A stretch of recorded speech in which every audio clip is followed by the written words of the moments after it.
Shalom. Selamat Paskah untuk kita semua. Happy Easter untuk kita semua. Bapak Ibu Saudaraku yang dikasihi dan diberkati oleh Tuhan. Kalau kita berpikir dan kita bertanya, kenapa kita melaksanakan atau kenapa kita merayakan, memperingati Natal atau kedatangan Tuhan Yesus ke dalam dunia? Kenapa kita memperingati Jumat Agung kematian Tuhan Yesus? Kenapa kita memperingati Paskah atau kebangkitan Tuhan Yesus? Kita sering melakukannya kan? Setiap tahun kita pasti merayakannya. Setiap tahun kita memperingatinya. Banyak orang lebih mengutamakan kedatangan Kristus atau Natal, lebih meriah selebrasinya, persiapannya. Bahwa terkadang orang berpikir bahwa Natal itu lebih penting daripada Paskah, sehingga banyak orang tidak mempersiapkan dengan baik untuk selebrasi, untuk ibadah, untuk kegiatannya apapun yang mau dilakukan. Padahal saudaraku, Natal tanpa Paskah dan Jumat Agung tidak berarti apa-apa. Demikian juga tidak mungkin ada kebangkitan dan tidak mungkin ada kematian Kristus kalau dia tidak pernah datang. Artinya kedatangan Kristus, kematian Kristus, kebangkitan Kristus adalah satu mata rantai yang tidak bisa dipisahkan. Karena itu kita bertanya, kenapa kita merayakan Natal, Jumat Agung, dan Paskah? Semuanya ini tidak bisa dipisahkan dan tidak bisa dilepaskan dari hutang dosa kita manusia. Semuanya ini tidak bisa dipisahkan dari keterikatan kita akan dosa yang harus dilunaskan, yang harus diselesaikan, yang harus dibayar. Karena kalau tidak, maka dosa itu akan terus-menerus membelenggu, mengikat kita, dan itulah pekerjaan kuasa kegelapan, dan itulah bagaimana kematian itu menguasai hidup kita. Saudaraku, hari ini kita mau belajar kebenaran firman Tuhan, bahwa ternyata kedatangan Kristus itu menjadi jawaban, dan kematian Kristus adalah karya Allah membayar segala sesuatu, membayar hutang dosa kita. Karena itu lunas dibayar, paid full. Bukan lagi menghutang, bukan lagi hanya DP dan lain sebagainya, tidak. Tapi semuanya sudah lunas dibayar, hutang dosa manusia. Dan hari ini kita mau fokus berbicara tentang satu tema. He is not here, he has risen. Mari kita buka Alkitab kita. Matius 28 ayat 1 sampai ayat yang ke-10. Matius 28 ayat 1 sampai ayat yang ke-10. Saudaraku, ada 3 hal yang kita mau pelajari dari bagian ini. Yang pertama, kesetiaan di tengah duka cita. Sekali lagi, kesetiaan di tengah duka cita. Saudara lihat ayat 1. Dikatakan bahwa setelah hari Sabat lewat, menjelang menyingsing fajar pada hari pertama itu, pergilah Maria Magdalena dan Maria yang lain menengok kubur itu. Saudara tahu siapa Maria Magdalena dan perempuan-perempuan yang lain? Maria Magdalena dan perempuan-perempuan yang lain adalah perempuan-perempuan yang dilepaskan dari keterikatan akan roh jahat. Kalau kita baca, Maria Magdalena sebelum dia berjumpa dengan Yesus, dia diganggu oleh 7 roh jahat. Kita lihat saudara, Lukas 8 ayat 2 sampai 3. Dikatakan di sana, dan juga beberapa orang perempuan yang telah disembuhkan dari roh-roh jahat atau berbagai penyakit, yaitu Maria yang disebut Magdalena, yang telah dibebaskan dari 7 roh jahat, dan lain sebagainya di ayat 3.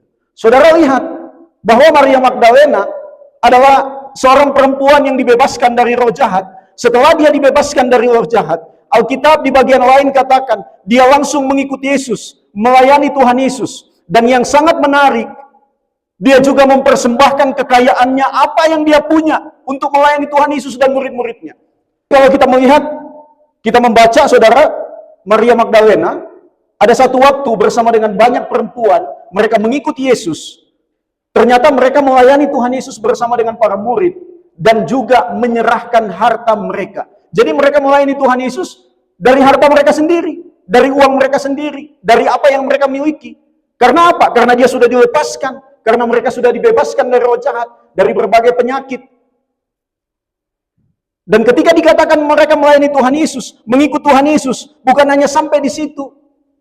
Dikatakan di dalam Matius pasal 27, ayat 55 sampai ayat 56, bahwa perempuan-perempuan itu, merekalah yang mengikuti Yesus, sampai melihat Tuhan Yesus disalibkan.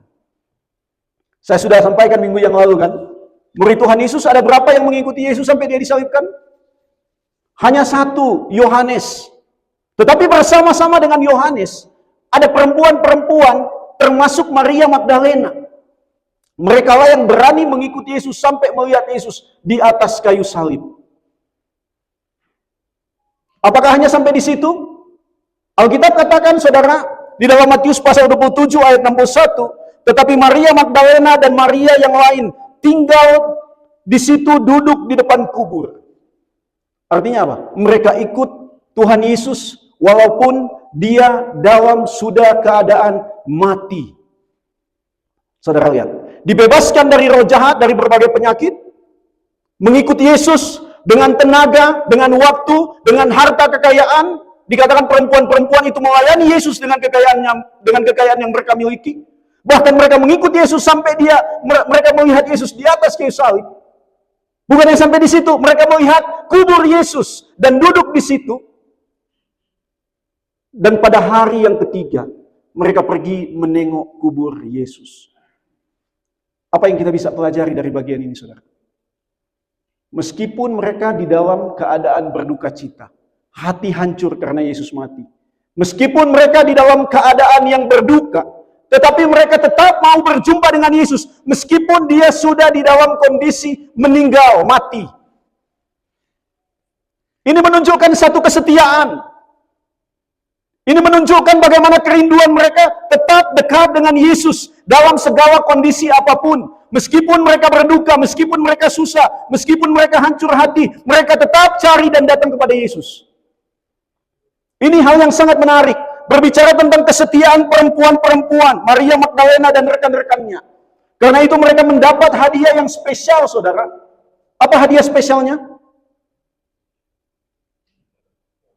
Mereka yang pertama bertemu dengan Yesus. Bukan murid-muridnya yang pertama bertemu dengan Yesus.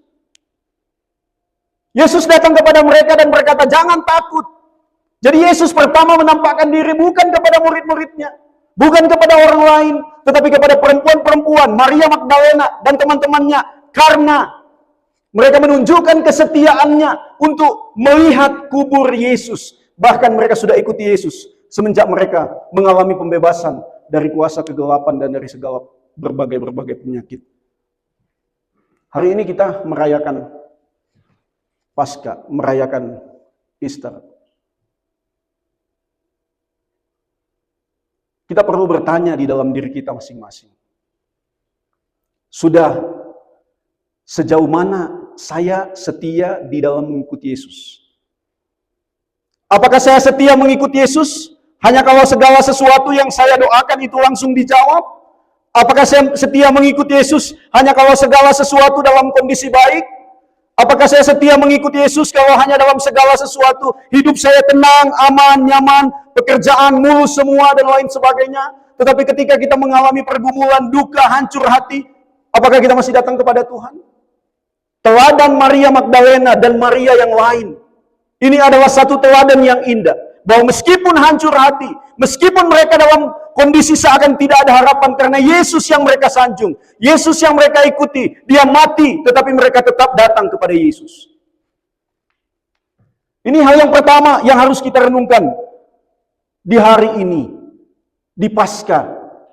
Sudah sejauh mana saya memiliki hati dan hidup yang setia, mempersembahkan segala sesuatunya di dalam mengikut Kristus. Mempersembahkan tenaga saya, mempersembahkan waktu saya, mempersembahkan uang yang Tuhan percayakan. Saudara, ketika saya baca tentang perempuan-perempuan ini dikatakan bahwa mereka mempersembahkan kekayaan mereka, bahkan melayani Yesus dan murid-muridnya dengan kekayaan mereka. Bahkan ada penafsir-penafsir yang katakan bahwa mereka yang belanja, mereka juga yang memasak untuk mereka. Itu tafsiran, saudara. Tapi memang ayat ini bilang mereka melayani dengan kekayaan mereka. Melayani dengan cara apa? Salah satunya orang bisa tafsirkan bahwa Pasti Tuhan Yesus dan murid-muridnya membutuhkan makanan untuk terus berjalan kan. Dikatakan Tuhan Yesus pergi ke kota-kota, pergi ke desa-desa, apakah tidak butuh makan bersama dengan muridnya? Dan ada penafsir yang memang mengatakan bahwa mereka mempersembahkan harta mereka untuk mencukupkan kebutuhan Yesus dan murid-murid. Saya ketika lihat bagian ini sangat-sangat mengingatkan saya bahwa ternyata persembahan hidup kepada Tuhan karena mengalami pembebasan dari pekerjaan Kristus, dari roh jahat, dari sakit, dari hal apapun, itu pasti berdampak dalam hidup yang diubahkan. Saudara lihat, sekali lagi, seorang yang sadar bahwa hidupnya sudah dibebaskan dari belenggu kuasa kegelapan, dari sakit penyakit karena dosa, dan sakit penyakit apapun, orang ini pasti sadar dan mengalami dampak akan karya Kristus di dalam hidupnya. Kebangkitan Kristus harus berdampak dalam hidup kita secara pribadi, untuk ada satu perubahan, untuk ada satu tingkat level naik akan kerohanian kita di dalam Kristus. Yang kedua, saudaraku,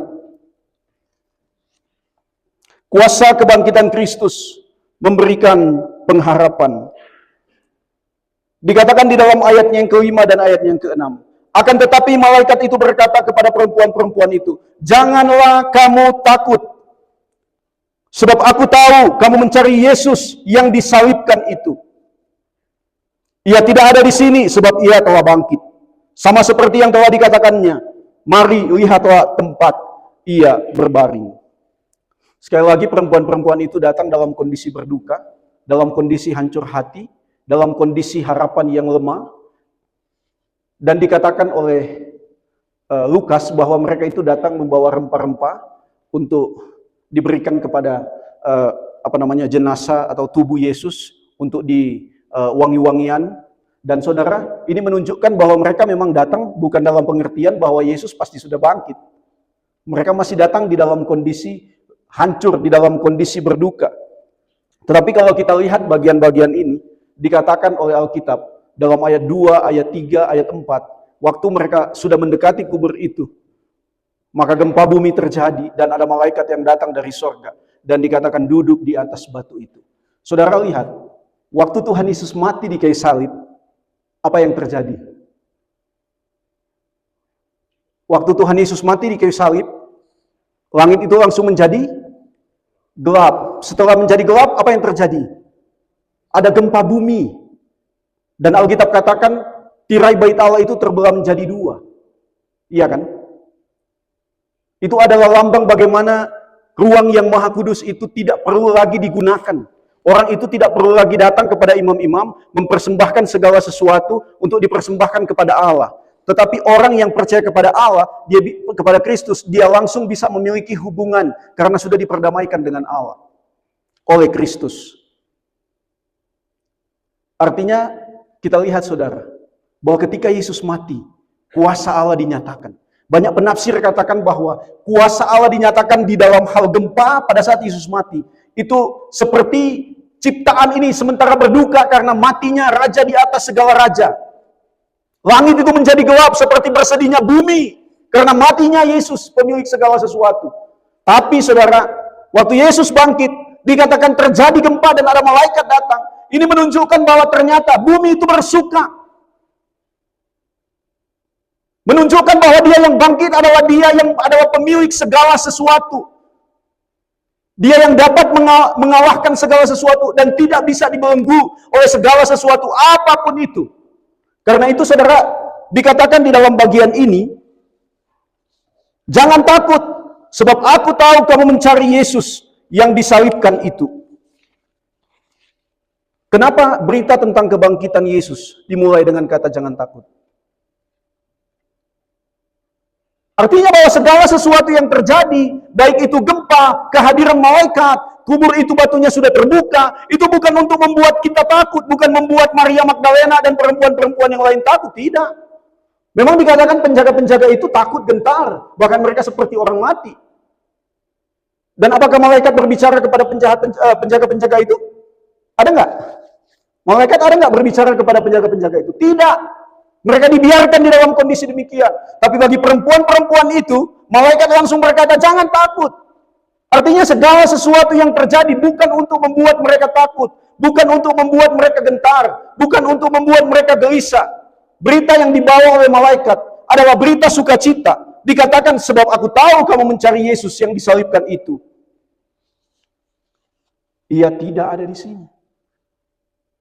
Apakah malaikat bicara sampai di situ? Tidak. Kalau malaikat hanya berbicara sampai dia tidak ada di sini, pikiran mereka akan melayang-layang. Mereka akan berpikir banyak hal. Oh, apakah Yesus telah dicuri? Apakah Yesus sudah pergi dan ada seseorang yang mengambilnya? Karena itu langsung dilanjutkan. Sebab ia telah bangkit. Tubuh Yesus sudah tidak ada di dalam kubur. Bukan dicuri orang. Melainkan karena ia bangkit. Pasti berita ini sangat mengejutkan. Karena mereka datang dalam kondisi berduka. Dalam kondisi kehilangan harapan. Saudaraku, bagi banyak orang, kubur itu adalah satu simbol akhir dari segala sesuatu. Iya kan? Kubur itu berarti segala kenangan hilang sudah. Karena itu ada orang-orang yang takut ke kuburan. Karena seakan dianggap bahwa kuburan itu tempat di mana orang hanya menangis, tempat di mana orang berduka. Tapi ternyata di dalam cerita ini, kuburan itu bukan tempat dan bukan akhir dari segalanya. Tapi di kuburan itulah berita sukacita itu dimulai.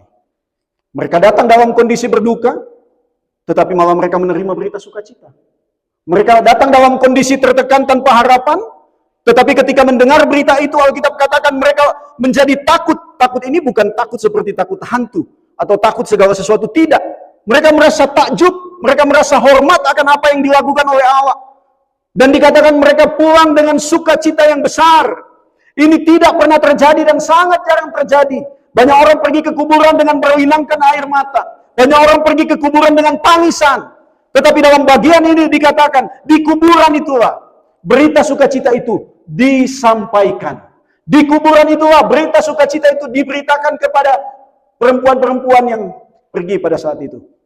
Saudara, ini sangat jelas dikatakan bahwa dikatakan oleh Paulus di dalam 1 Korintus 15 ayatnya yang ke-20 dan 21.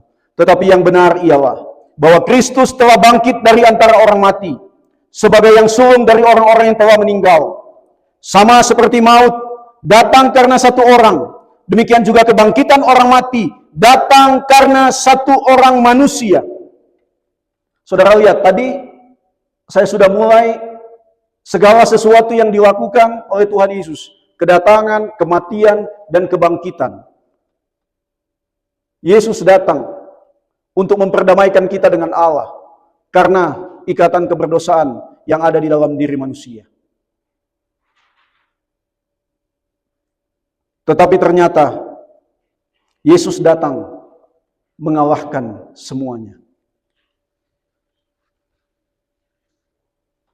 Mematahkan kuasa dosa, kuasa kutuk, kuasa maut, atau kuasa kematian. Karena itu Alkitab katakan, maut di manakah sengatmu? Artinya apa? Kebangkitan Kristus menandakan bahwa kematian itu bukan lagi sesuatu momok menakutkan bagi orang percaya.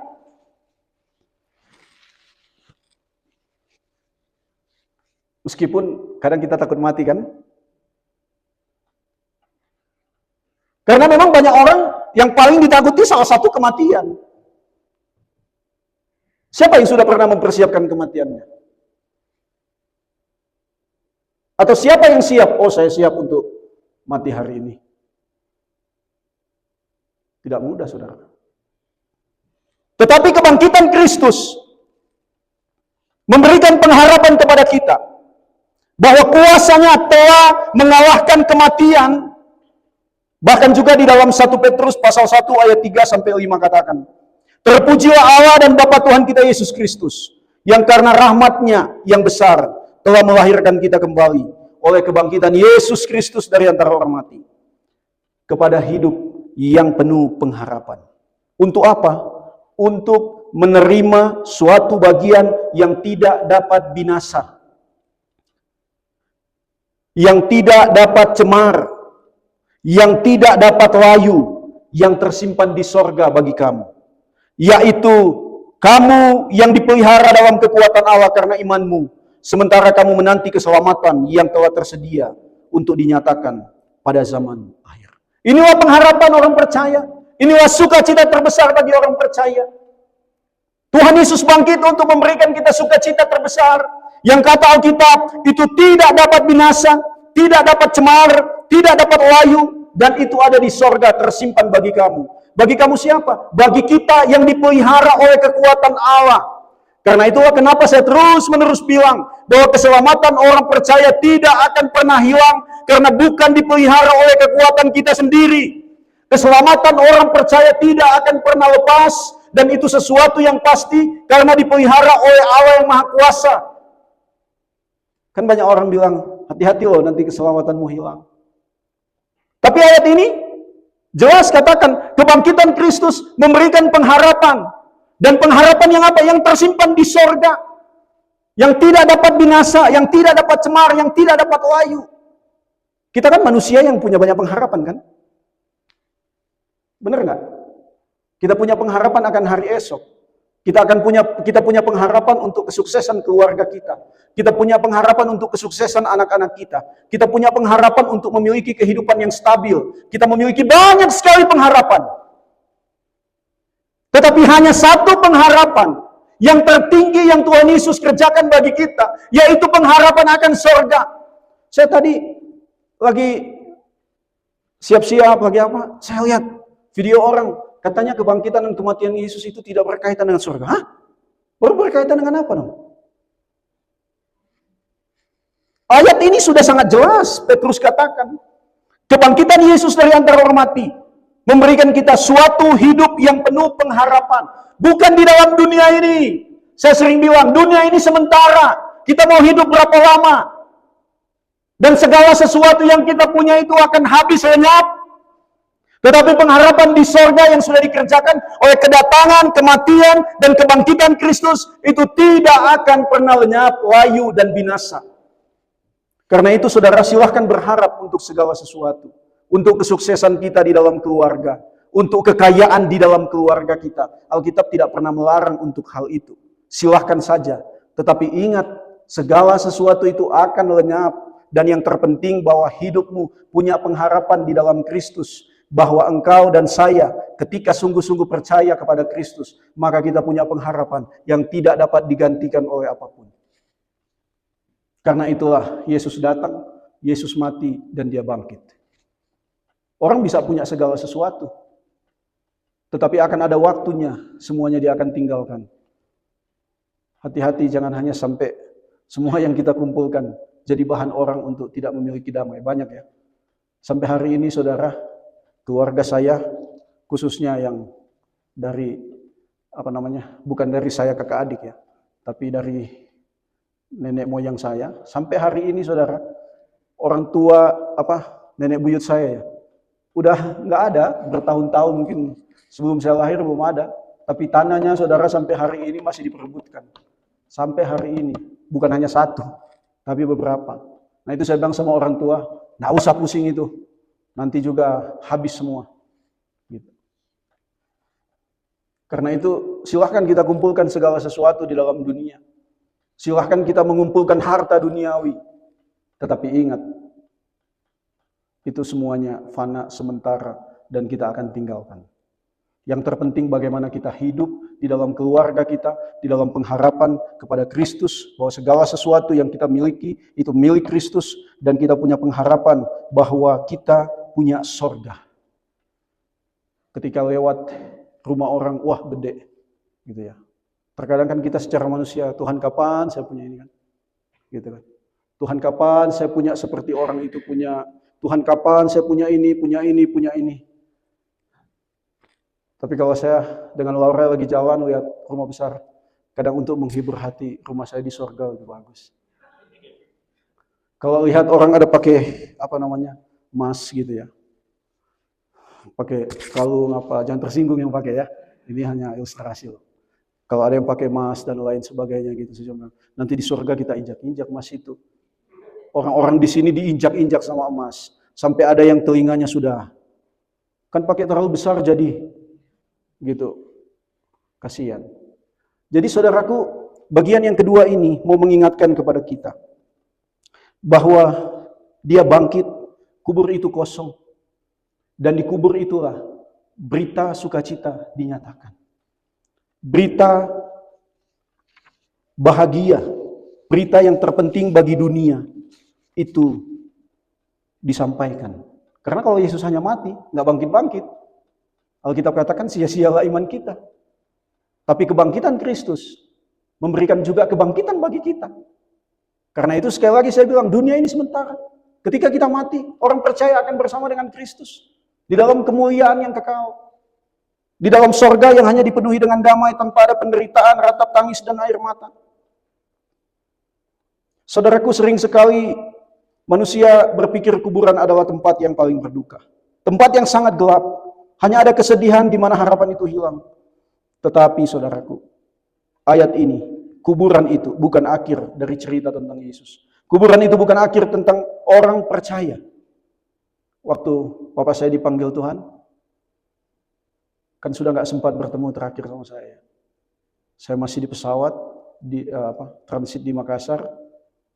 Saya telepon mama, tolong sampaikan ke papa, tunggu saya sudah di Makassar. 2 menit lagi telepon, papa sudah nggak ada. Saudara, berat. Tapi waktu saya sampai di rumah, dalam hati, bahkan dengan orang, saya cuma katakan, papa saya udah di surga. Papa saya udah di surga. Itu yang terus menerus saya sampaikan di dalam hati saya. Jadi kuburan itu bukan akhir dari segalanya. Yesus tidak terkubur untuk selama-lamanya. Dia bangkit dari kematian. Inilah berita Injil, bahwa penderitaan, kematian, dan kebangkitan Kristus bukan hanya menghibur kita dari kesedihan, tetapi mengubah kesedihan itu menjadi kemenangan. Sekali lagi, kedatangan, penderitaan, kematian, dan kebangkitan Kristus bukan hanya menghibur di tengah kesedihan, tetapi juga itu adalah satu kemenangan bagi orang percaya. Apa yang selama ini menguasai hidup kita? Apakah kita ada di dalam keadaan yang beriman karena Yesus bangkit, sehingga kita berjalan dengan iman di dalam pengharapan kepada Dia dan dalam Dia? Atau apakah kebangkitan dan kemenangan Yesus sungguh berkobar-kobar di dalam hati kita, membangkitkan roh kita untuk merindukan Dia, membangkitkan semangat kita untuk mengenal Dia, membangkitkan semangat kita untuk hidup di dalam ibadah, penyembahan hanya kepada Dia. Sebenarnya kebangkitan Tuhan Yesus ini menggambarkan bahwa orang Kristen adalah orang yang harus terus bekerja bagi Tuhan, bukan hanya diam-diam saja. Kita renungkan, saudaraku. Kalau kita percaya bahwa Kristus mati, bangkit bagi saya sudah mati bersama Kristus dan bangkit bersama dengan Kristus, maka berita itu bukan berita yang biasa. Bagian yang ketiga, saudaraku, dan yang terakhir. Biasa yang terakhir ini semangat. Gitu ya. Dikatakan di dalam ayatnya yang ke-7.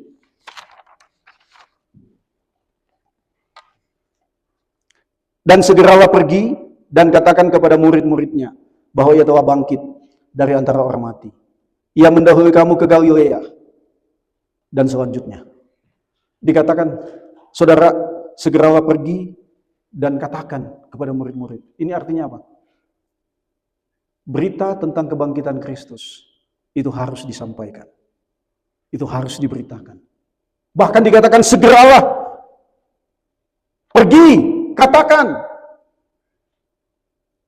Jadi orang Kristen itu tidak disuruh untuk diam, tidak disuruh untuk hanya menikmati kedatangan, kematian, kebangkitan Kristus, tidak, tetapi disuruh pergi. Dan ini adalah hal yang istimewa bagi perempuan-perempuan itu. Karena apa? Mereka yang pertama menjadi rasul bagi para rasul, saudara. Iya kan? Ini hal yang istimewa. Dikatakan sampaikan kepada murid-murid. Kenapa kepada murid-murid terlebih dahulu? Karena memang dalam kehidupan para murid pada saat itu juga, mereka dalam kondisi ketakutan, mereka dalam kondisi berduka, mereka dalam kondisi kehilangan harapan. Jadi mereka yang harus terlebih dahulu mendengar berita itu supaya apa? Mereka kembali bangkit. Meskipun Alkitab katakan bahwa sebenarnya Tuhan Yesus sudah sampaikan berkali-kali sama mereka kan, bahwa dia akan menderita, dia akan ditangkap, dia akan disalib, tapi pada hari yang ketiga dia akan dibangkitkan. Tapi karena mereka tidak memberi perhatian penuh fokus pada perkataan firman, Sehingga apa? Mereka seakan lupa segala sesuatu dan tinggal di dalam ketakutan. Karena itulah murid-murid harus lebih dahulu mendengarkan berita tentang itu. Saudaraku, berita tentang Kristus harus diberitakan. Bukan untuk diri kita sendiri. Segeralah pergi dan katakan. Artinya ini tidak bisa ditunda-tunda. Sesuatu yang sangat urgent. Sesuatu yang harus segera disampaikan. Karena kalau tidak, orang bisa binasa. Kalau tidak, orang bisa terus-menerus ada di dalam kesesatan. Kalau tidak, dia menuju kepada kebinasaan yang kekal. Saya kalau pergi ke orang meninggal, saudara, saya cuma pikir, kadang berdosa juga saya. Sedang Tuhan, ini orang ke surga atau ke neraka. Gitu ya. Meskipun salib di atas peti jenazahnya, emang dia ke surga? Belum tentu kan? Malah pada saat meninggal banyak orang yang bohong. Tahu bohongnya apa? Ini hanya gurauan saja, saudara. Kalau orang meninggal gimana tangannya? Gini kan? Padahal nggak pernah berdoa selama hidup kan? Tapi ya tetap gitu juga kan? Saudara, saya kalau pergi ke orang meninggal, gitu pemikiran saya. Hati saya itu kadang sedih, Tuhan, ini orang ke surga atau kemana gitu. Karena itu Alkitab katakan lebih baik ke tempat orang berduka daripada ke pesta. Karena di rumah duka mengingatkan kita bahwa kita juga akan mengalaminya. Sehingga kita terus mempersiapkan diri kita sendiri. Saudara, karena kita tahu semua orang berdosa dan menuju kepada kebinasaan, maka berita tentang Kristus yang bangkit harus segera disampaikan. Tidak boleh ditunda-tunda. Kita sudah usia berapa? 30? 40? 50? 60? 70? Pertanyaannya, sudah berapa? 80 Pastor Sven, 80 lebih. Sudah berapa orang yang pernah dengar tentang Kristus yang bangkit dari mulut kita? Sudah berapa orang yang pernah mendengarkan tentang Yesus yang menyelesaikan dosa manusia dari mulut kita?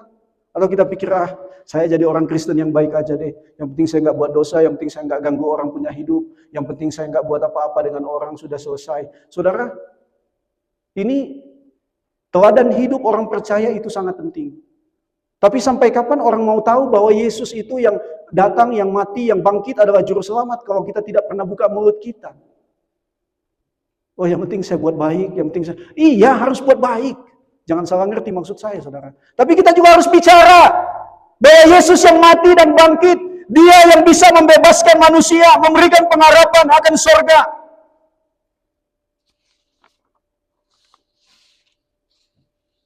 Hanya Kristus yang dapat memulihkan setiap hati. Ini habis waktu. Belum ya? Belum ngantuk ya? Memberitakan Kristus yang bangkit bagi perempuan-perempuan itu ketika mereka menjadi utusan, itu adalah keistimewaan.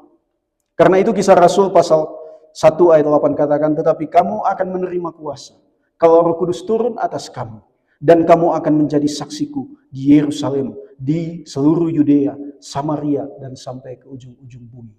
Sudahkah kita menjadi saksi Kristus? Sudahkah kita menjadi alat untuk menyuarakan Kristus bagi orang lain? Saya sering bilang bahwa orang Kristen yang bungkam harus dipertanyakan. Karena seperti Maria Magdalena dan perempuan-perempuan yang lain, ketika hidup mereka dibebaskan dari segala sesuatu, mereka langsung ikut dan melayani Yesus. Ketika mereka melayani Yesus, mereka mempersembahkan segala sesuatu. Dan kesetiaan mereka terbukti sampai Tuhan Yesus bangkit. Karena itu saudaraku, tanya bagi diri kita sendiri. Sudahkah kita menjadi alat bagi pemberitaan tentang Kristus?